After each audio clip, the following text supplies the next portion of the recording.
Excellent. He comes and goes. Culture Blaster Michael Snyder joins us. Michael Snyder, how are you on this Friday? I'm okay, Kim. Can you hear me this week? I can hear you. You sound great. Oh, great. Well, I feel great. You know, it's Pi Day, right? Hmm. Every 314 scientists and mathematicians celebrate the day with the same numbers as the mathematical constant pi, which is approximately 3.14. And in case people don't know, we have a crippled educational system here, so they probably don't. But that represents the ratio of a circle's circumference to its diameter. And since the circle's involved, and it's called pi, people celebrate by eating pie, the circular kind, I assume. I don't think square pie is on the menu today, but No, but there are I deals all over the place at pie shops and pizza places. So, I endorse any reason to eat pie, but I celebrate Pie Day by getting pie-eyed. That's right. To honor Pie Day, I drink until my vision blurs. nice. Although this year getting drunk could be due to the current administration, and it's also going to be a good warm up for St. Patrick's Day, March 17th, this coming Monday. So yeah, let's enjoy the pie while we can. Maybe a nice lining of pie will protect us from blackout drinking on Monday. I have no idea. I don't know. I thought you would come with a list of clubs and concerts and things to do on St. Patrick's. No, because it is amateur day, and Oh. let's be honest about this. Pints of green ale. I like my beer the way I like my mood, dark and nasty. I really don't Oh. endorse. I don't endorse blackout drinking. Come on. No, never. Mm-mm. So I'm going to kick off with a little anecdote. I've been in the entertainment sector and in the media for many, many years, and I can go on and on about people's credits in film, on record, in TV shows, and what have you. But I'm really not that good in recognizing them out in the wild for some reason. Oh. So I'm at the screening of the new movie Borderline this week, which was preceded by a reception on the patio behind the Brain Dead Theater in LA. And the stars, the filmmaker, and quite a few in the crew were in attendance. And I mean, unbeknownst to me, for instance, I'm sitting behind Lamorne Morris, the guy from the BMO ads and from the Zoe Deschanel sitcom New Girl, and I his love that. co-star from New Girl, Max Greenfield. They're sitting together. They're clearly friends, and they're Yeah. at this screening. And I'm, speaking with them in passing. I have no idea who they are until I see a selection of caption photos after the event. And the same goes for supermodel and actress Cara Delevingne, who is sitting in front of me. And I'm seeing an exceptionally beautiful woman with glowing skin, but I don't know who she is. And actually, I initially didn't realize that the woman she was talking to is the lead actress in Borderline, Samara Weaving from Ready or Not. I mean, it's unbelievable. It's like I'm blind to it in real life. Now, the most hilarious part of this, and I'm proceeding my reviews of this film, Borderline, and another movie that's also opening tomorrow, which is called Novocaine, or it's opening today, by saying that one of the villains in Novocaine is this very compelling actor in a goatee. And I'm thinking, man, this guy's good. And it turns out he's also Samara Weaving's co-star in Borderline. His name's Ray Nicholson.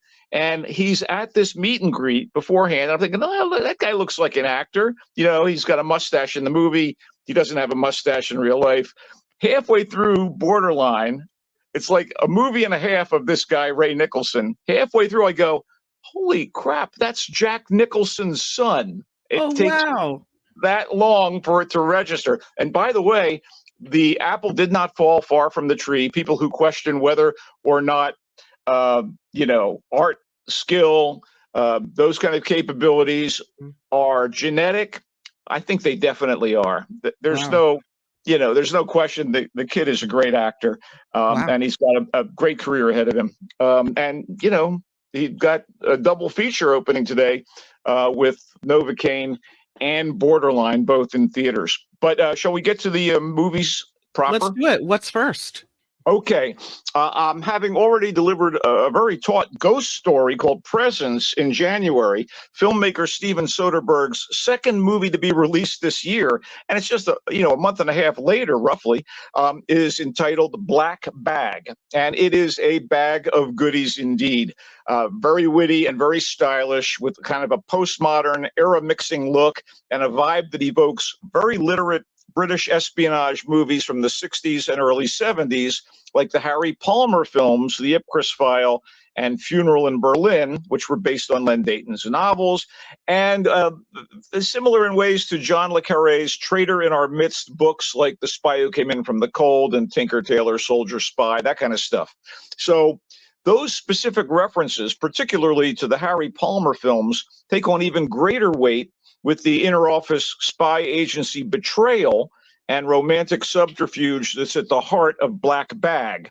And also the fact that lead actor Michael Fassbender, who is currently starring in the Brit spy TV show The Agency, is turned out in this movie, Black Bag, to look very much like the actor who played Harry Palmer back in the day, Michael Caine, including the horn-rimmed glasses and, the turtlenecks. And it's like clearly a choice that was made with deliberation. But Fassbender's character in Black Bag, George Woodhouse, is a married man, unlike the bachelor Palmer. In fact, George is married to another agent of the British Secret Service, Catherine, and she just happens to be played by Kate the Great Blanchett. And, talk about loaded for bear. In fact, this movie boasts a kind of a dream cast for this sort of project. You've got Tom Burke of the great TV shows The Musketeers and CB Strike, Naomi Harris, who is Miss Moneypenny in the Daniel Craig Bond movies, Regé-Jean Page, Bridgerton heartthrob, Marissa Abella, who convincingly embodied Amy Winehouse in the recent biopic Back to Black. All of them are great, and all of them play agents or analysts at MI6. And are you ready? One of the James Bonds plays one of the agency superiors, that being Pierce Brosnan. So, cool. They knew what they were doing on the casting side for something like this. Yeah. So in addition to prowling around London to unearth a traitor in the organization and tracking down some of his suspects' travels out of the UK, George also throws a couple get-togethers for the suspects in tandem with his wife at their upscale flat. And that includes a dinner party that wouldn't be out of place in an Agatha Christie mystery. So the script is by the Hollywood veteran David Koepp, who runs hot and cold, kind of, with action movies, superhero stuff, and dramas in his filmography. But man, he nailed the clever, dialogue-heavy spy machinations and interpersonal conflicts here, all enhanced by Soderbergh's sure guidance from the director's chair. This is for adults. This is not, kiss, kiss, bang, bang. It's much cleverer than that and much more complex and thoughtful. I thought it was really good. And if you're a grown up that likes, spy drama, I would recommend Black Bag, which is in theaters. Awesome. I love it. That sounds like my kind of movie. I think so. And I think it'll play well at home where you can chew it over too, but it's in theaters right now. And, I do endorse the theater going experience, much like they referred to its value in the recent Oscar cast, right? Remember that little bit about going to the movies? Yeah. Yeah. Anyway, so let's move on. The frankly violent but often brutally funny action comedy Novocaine has the advantage of the likable, genial Jack Quaid, recently in Companion, here as Nate Kane, a nondescript bank employee who suffers from a rare but apparently real affliction. He can't feel pain. So, he doesn't even know when he's bit his tongue. So it's tough for him to eat food because he could bite his tongue off without even realizing it. Kind of crazy, huh? And again, I think this is a legit affliction. So when the bank teller at the bank where he works is kidnapped during a bank robbery, and he longs to date this woman. She's kidnapped by a brutal crew of masked miscreants. He leaps into action. Wounds, bruises, and broken bones be damned. And it's a comedy, but it's also very, very violent. So the Oh, bank teller that Nate covets is named Sherry and is played by Amber Midthunder, who made a real splash as the Native American girl facing off against the alien assassin in the really terrific period Western installment of the Predator movie series, Predator Prey. And in a modern role, in a contemporary setting, she brings real Aubrey Plaza vibes to the part. And by the way, I did meet Ray Nicholson at the screening of Borderline, and he was incredibly nice. I shook his hand. I had to prevent myself from saying, "Hey, Ray, screw the Lakers," because, like father, like son. Apparently, he's a Lakers fan, like of Jack. course. Anyway, Nicholson brings genuine menace to his part as the vicious leader of the robbers. Plus, there are some twists that might surprise you. But the essence of Novocaine is watching Quaid as the kind-hearted, naive Nate doggedly chasing down the criminals to save Sherry while being battered around like a human piñata by villains and circumstances. Oh Even God. even while a pair of cops played by Matt Walsh of Veep, love the guy, by the way, and I think Betty Gabriel, pursue Nate and the actual bad guys while under the impression that Nate might be in league with the robbers because, why did he disappear from the scene of the robbery so quickly? He's obviously trying to do his best to save Sherry. Anyway, Nate's gamer buddy, played by Jacob Batalon, who was Peter Parker's friend in the recent Spider-Man films, tries to lend his pal some support despite the danger. And to be honest, look, I laughed as blow after blow is visited upon poor Nate. To also be honest, I cringed more than I expected. Kim, this movie is not for you. Two of No. my friends who are women and smart and charming and awesome company said, after looking at the trailer for Novocaine, nah, I think I'll pass up the guest pass on this one. So No. Novocaine is essentially a live-action cartoon wherein Wile E. Coyote is played by Jack Quaid. And the body-crushing violence that cartoon characters bounce back from hits much harder and can be far more unsettling when the target is an actual human and the violence is as graphic as it is here, movie magic aside. So Yeah.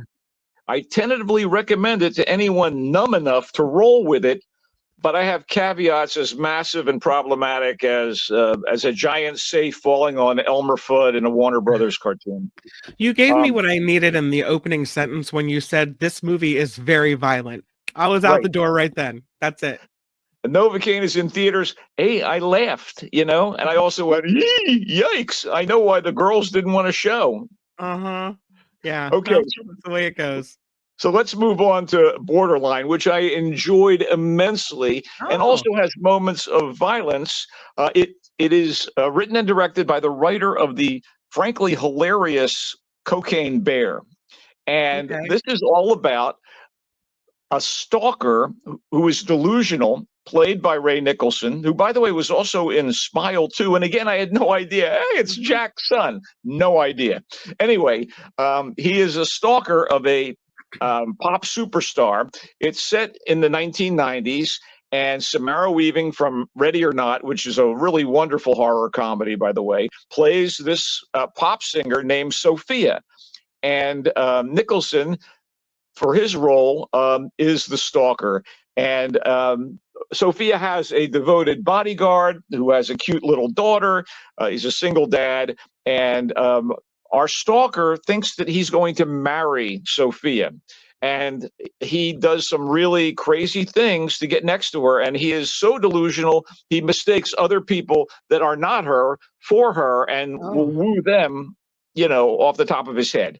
And he ends up being incarcerated after one of his more insane attempts to get next to her at her mansion in Hollywood.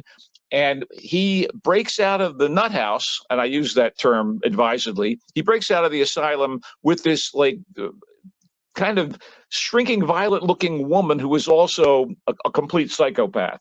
And now he is going to marry Sophia come hell or high water. And that's where things really take off as he does a home invasion with this lunatic companion from the asylum by his side. screenwriter and director Jimmy Warden keeps all the pieces moving. It's pretty damn funny, and it's a tour de force for Ray Nicholson. You know, if I didn't know him before I saw this movie, I know him now. There is a sequence at the very end of the film where it's just the camera on his face as the credits run, and it is absolutely brilliant. And when the movie was over, at the screening, people applauded that, and they had a little Q&A, and the moderator mentioned that little scene at the end again, and people applauded like crazy. And Ray Nicholson, son of Jack Nicholson, who's had every advantage and clearly has talent, began to tear up. And it was kind of wow. fascinating to watch that. But my personal experience watching the movie aside, I really enjoyed Borderline. Interesting needle drops. They do reference the Madonna song with a cover version of Borderline. And Nicholson seems to be on a roll. And again, Samara Weaving, quite good in the part of Sophia. And just the supporting actors in general are very solid. This is actually in theaters and available for streaming on demand. I guess you can, watch it at home if you like. And I give it, a thumbs up. And I guess it was in my wheelhouse. It's about the music business. It's about the madness of celebrity, the perils of fame. I got a kick out of it. And it's amazing to see this talent blossom in the form of Ray Nicholson. And by the way, you're going to yell Nepo baby, now and again, or legacy kid. And it's funny that he faces off against Jack Quaid, another son of famous actors in Novocaine. But in both cases, these kids have talent, no question about it. I love that you were at the premiere of this movie surrounded by stars and totally oblivious. I mean, you're definitely part of the Hollywood crowd. Well, that's silly on the face of it. But let me tell you, I was in line behind an older man a few years ago at Gelson's in Hollywood on New Year's Eve. And he was very genial, and we're chatting about the weather. And halfway through our conversation, I go to myself, "That's Donald Sutherland." I mean, I'm having a conversation with this guy, and it took that long. I know that right away. That's so funny. I have no idea. I don't know. I just sort of I don't think about it. But yeah, let's move on. Opus is also kind of comedic and kind of violent. It is a movie about a pop star who has disappeared for 30 years and reemerges with a new album. He was massively popular 30 years ago, and he reemerges with a new album. And to celebrate the album, he invites a handful of media people, including a young rock writer from a magazine or a newspaper or a website, it's not really clear, to his compound in the Boondocks to hear the album and to experience a weekend with this, superstar. He's kind of a Bowie type, only a little more reclusive than Bowie was. The young writer who is at the heart of this is played by the Bears' Io Adebari, and the legendary pop star is played by John Malkovich. And boy, they're having a ball here. They're having some fun. And Malkovich leans into this role with great vigor. And it turns out that in the 30 years since he disappeared from public view, he has gathered kind of a commune of sycophants, of people that love and admire him. And it's almost cult-like on this ranch, which presumes there's going to be some trouble. And sure enough, there is going to be some trouble. And there is a reason why this writer, played by Adebari, has been among the invitees, and indeed why the other people have been invited to this listening party for this massive superstar, ostensibly beginning a comeback. And oh my God, it does crazy things, and there are issues with it. And the issues are motivations are not always really clear as to why some of these things happen.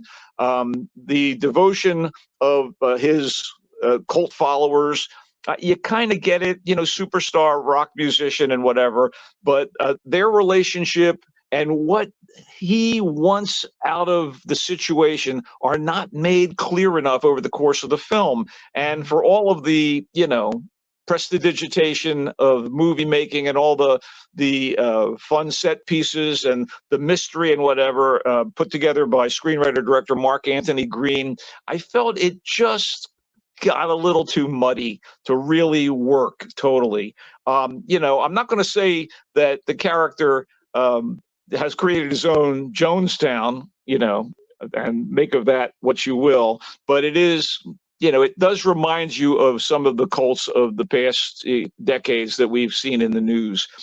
Except John Malkovich is playing a rock star. And by the way, the music overseen by the great Nile Rodgers of Chic, who has produced Bowie and other famous musicians, is an important part of the movie and is quite good. But I just had a tough time with it on the whole. Opus is out in theaters. I wish their motivations were a little clearer. It would have made for a better film, I think. Not recommended? Well, again, it's so much fun watching Malkovich, and Debary is so good that, I think this is something you might want to watch at home. And if you like it, keep watching it. But I didn't think it was great. I thought it was flawed. Let's put it that way. Can I ask a question as to whether or not this is technically a horror movie? It is it has horror moments. And oh, by the way, guess what? One of his acolytes, one of our superstars' acolytes, is played by Amber Midthunder. So, like Ray Nicholson, she has a double feature happening in the theaters this weekend. Oh, okay, awesome! Look at I that. know. All right, watch it at home. After wrestling with a predator, right? She's getting some good roles. Okay, here's something for the family, and I can recommend it to those who enjoy this sort of thing. It's called The Day the Earth Blew Up, a Looney Tunes movie. It is the first Looney Tunes feature film in forever. I don't know. I'm sure there's been maybe not direct to theaters, but this is in the movie theaters. And one of the sick ironies of this, and I'm sorry I use the word sick, but I'm still resentful of it, Warner Brothers greenlit, produced, prepared, and did all the post-production on Coyote versus Acme, which was a live-action cartoon mix about Wile E. Coyote suing the Acme company for defective materials. And apparently, it tested through the roof. It was great. They invested in it. But David Zaslav, who took over Warner Brothers as part of the merger with Discovery Channel, where I think he probably came up with Shark Week, giving him a lot of clout. I'm just guessing.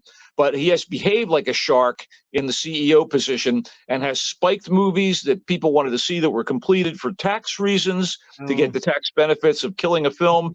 Coyote versus Acme is apparently hilarious and wonderful, and they killed it. On the other hand, they did The Day the Earth Blew Up, a Looney Tunes movie, and then he refused to release it, but they did sell it to Ketchup Releasing to put it out into theaters. That, I think, is the only reason this other Looney Tunes-oriented movie that was recently made by Warner's has reached the public. People are still furious about Coyote versus Acme, Kim, that the fact that it never came out and it's still sitting on the shelf somewhere. And this guy, Zaslav, this president of Warner Discovery, has tried to actually kill it. I mean, wipe it from existence, as he did the Batgirl movie a number of years ago. So I don't understand why they do that. It just doesn't make sense to me. A tax break. Maybe they think it's going to fail. It'll be too expensive to do the promotion for it. But let's be straight up about this. Everything I've heard about Coyote versus Acme has been glowing. And, fans of the genre and people who want to see the business thrive in general are up in arms and continue to be up in arms. And yet, Ketchup Entertainment came in and has brought us Warner Brothers The Day the Earth Blew Up. And it is, I guess it's the first animated Looney Tunes movie that isn't like Space Jam, where you have like live action characters. This is fully animated, and it stars Porky Pig and Daffy Duck, longtime frenemies, and they are in fact adopted when they're young by a kindly farmer, and they're raised by the guy who disappears. He rides off into the sunset, leaving them the house with the admonition, just take care of the farm, boys.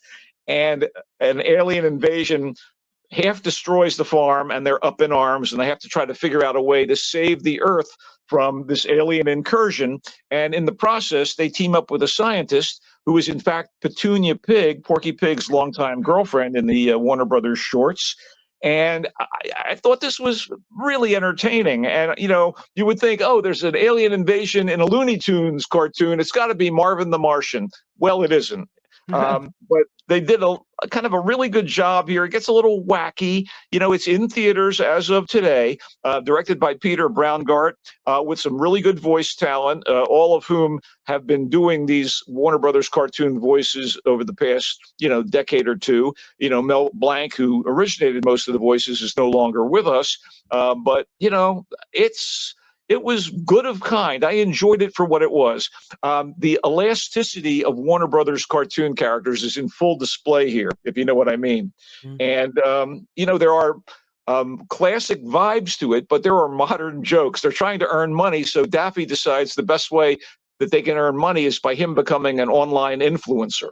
And that Yeah. sequence is flat out hilarious. So there are moments, it begins to wear a little, it does run, about an hour and a half, the 80 minutes, 85 minutes, but I think this is a fine family pick. So there you go. It's funny. The minute you started talking about that and flashed up that picture, I heard the music.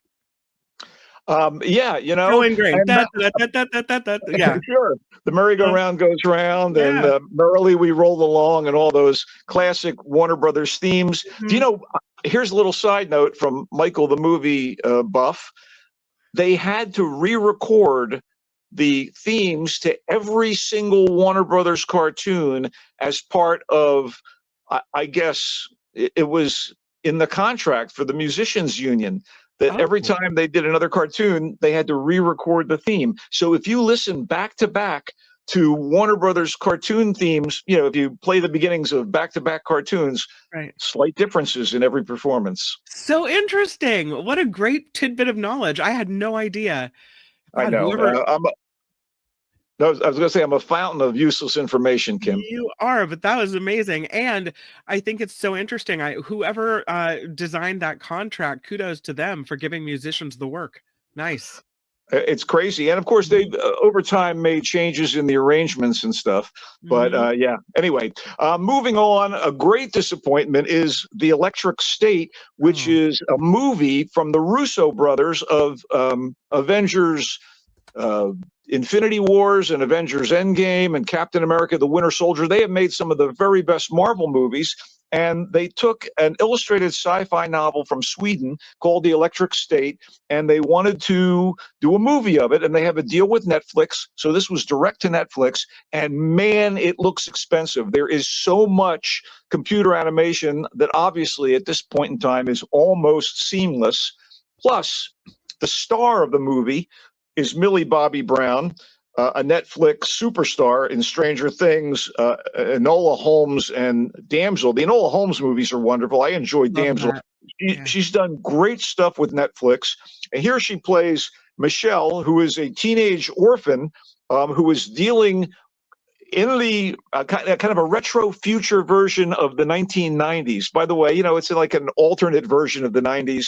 Robots, initially invented by Walt Disney and his crew in the movie, become sentient and are kind of worker drones, and they revolt for their rights. So it's kind of like the 60s civil rights movement, only it's robots. Robots, And yeah. there's a war in the 90s between robots and humans, and the humans win when a scientist played by Stanley Tucci has figured out a way to create, I guess, doppelgangers, robots controlled by humans who can then fight off the robots, fighting fire with fire, if you will.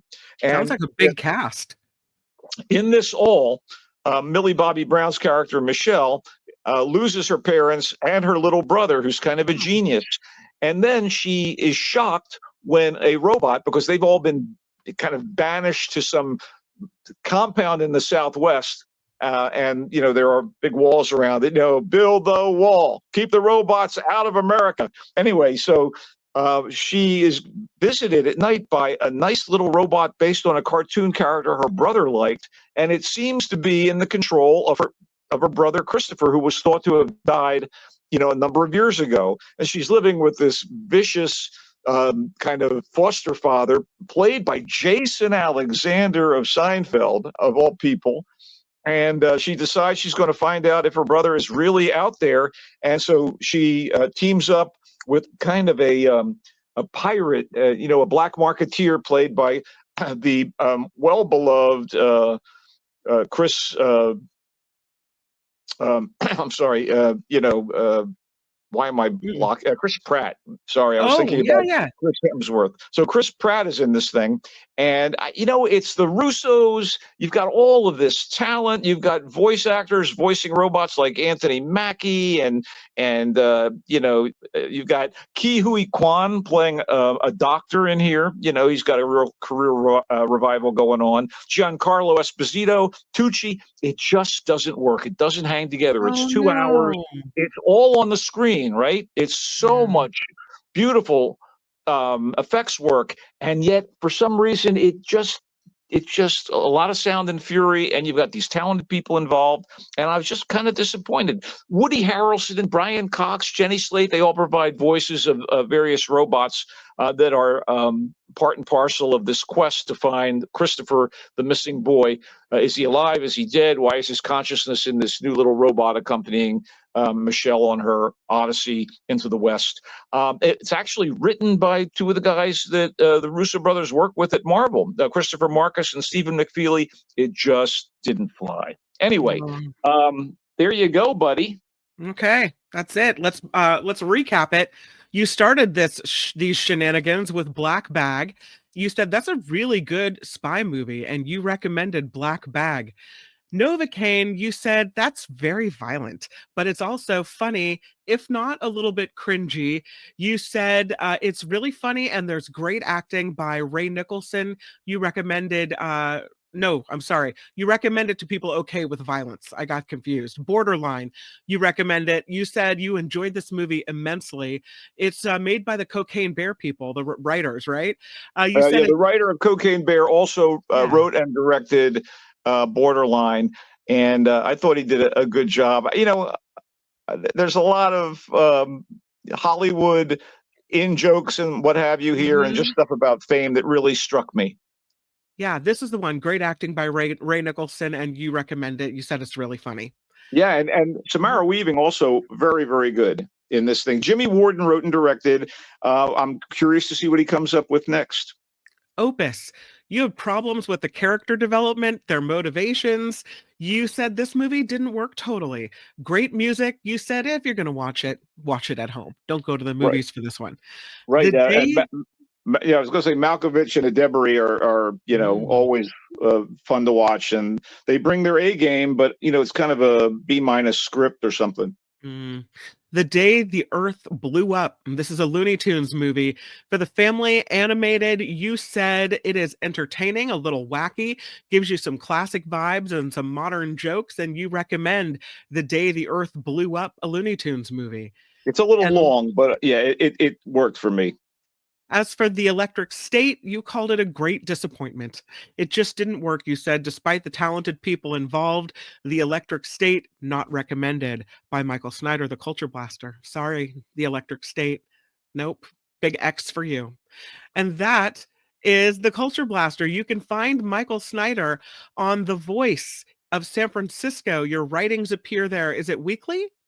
Yeah, biweekly. It's thevoicesf.org. And you'll also find me right now. I'm not at my San Francisco pad. I'm in Los Angeles. I'll be running the Art Gallery Gauntlet tomorrow night. Two amazing openings, one featuring the photography of Vivian Maier at KP Projects on La Brea. Vivian Maier, one of the lost greats of American street photography. She passed away without any kind of Oh, honors and recognition, and they dug up her photos in lockers and trunks, and she was an absolute talent. And also, it's the Mattel anniversary art show at Corey Helford Gallery here in Los Angeles, and essentially it is I guess it's the 50th anniversary of Mattel and some of Mattel's most famous toys. Maybe that's it.